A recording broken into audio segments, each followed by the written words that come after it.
Oh, hi, Dr. Carmen McGuinness here. Today I'm going to talk about how to let go because I know that New Year's is a time when people tend to make serious life changes, and I know it's really hard. I'll be back in a minute.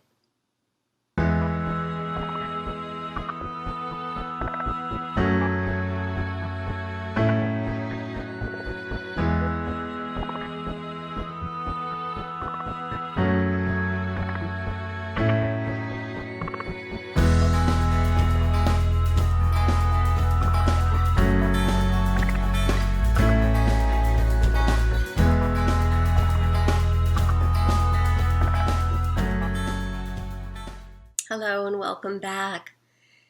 So here we are. It's 10 days until New Year and just 5 days until we have an annular solar eclipse. It's both the end of something and the beginning of something new. It's that time of year when endings of all sorts happen. Relationships, jobs, homes. Traditionally, it's a time to look backward. The Lowland Scottish term Auld Lang Syne refers to looking back on better times. However, it's often a time for looking forward to better times as well. And indeed, life moves forward, never back. But first, we must let go the past. And today, we're going to talk about just how to do that. This is when you know you need to break up, quit the job, move out, whatever the jump, you know you have to make it. That's who this talk is for. I'm not here to persuade anyone that they should do that. I'm here to encourage those who do.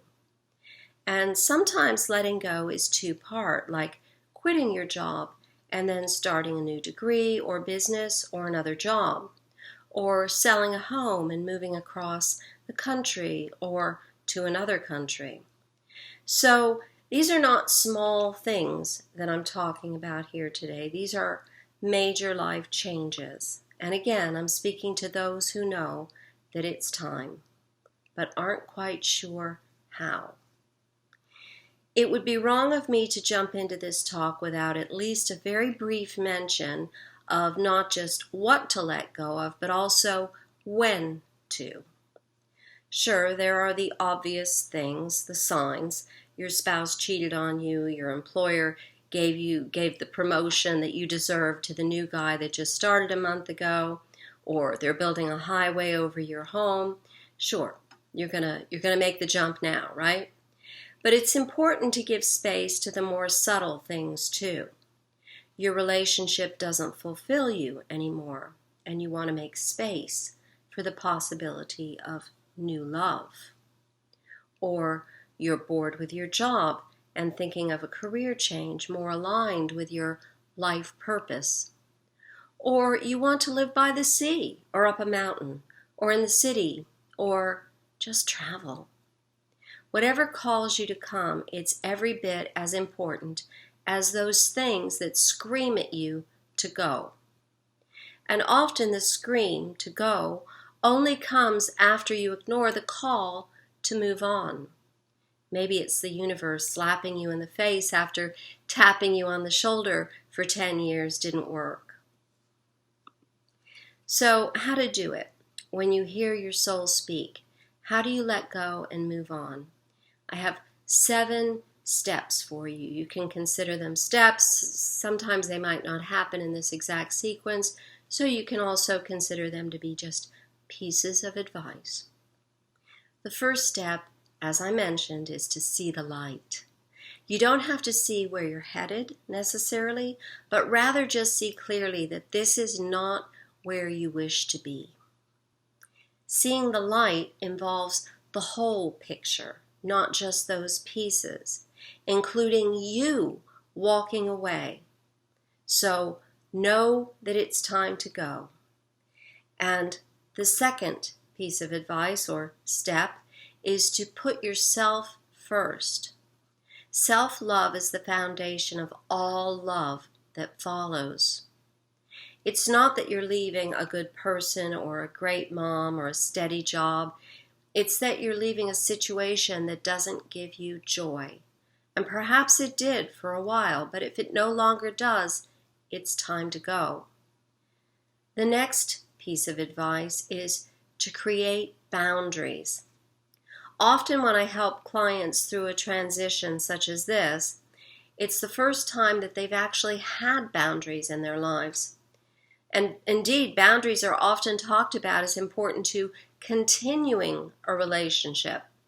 However, boundaries also allow you the space to figure out what's best for you without involving the other person or persons' energy.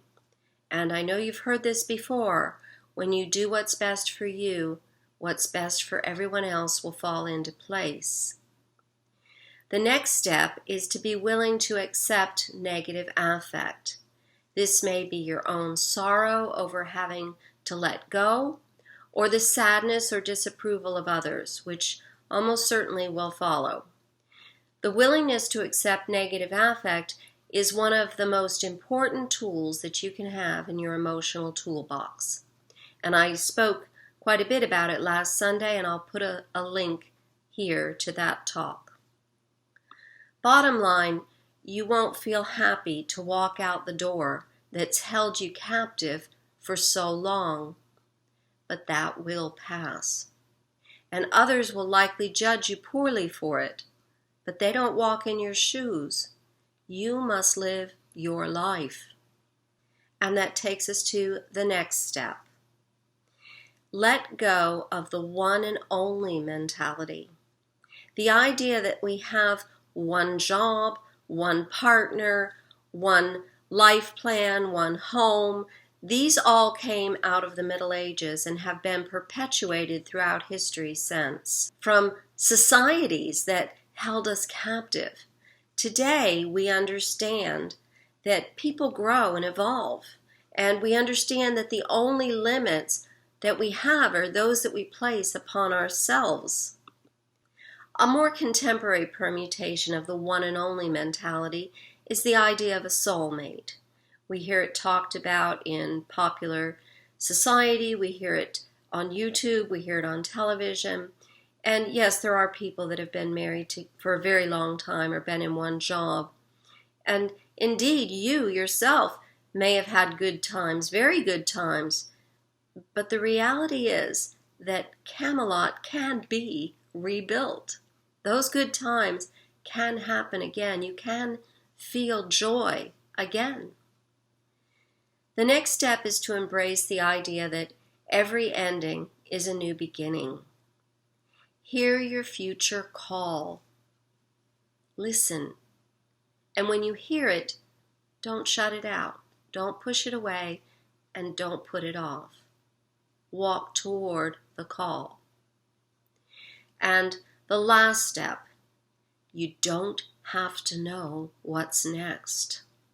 This is often the hardest thing for some of my clients and friends. The reality is that life is meant to be an adventure. We're all cast out here. Your story is yours to tell. So there are my 7 pieces of advice for those of you who know that you need to move on.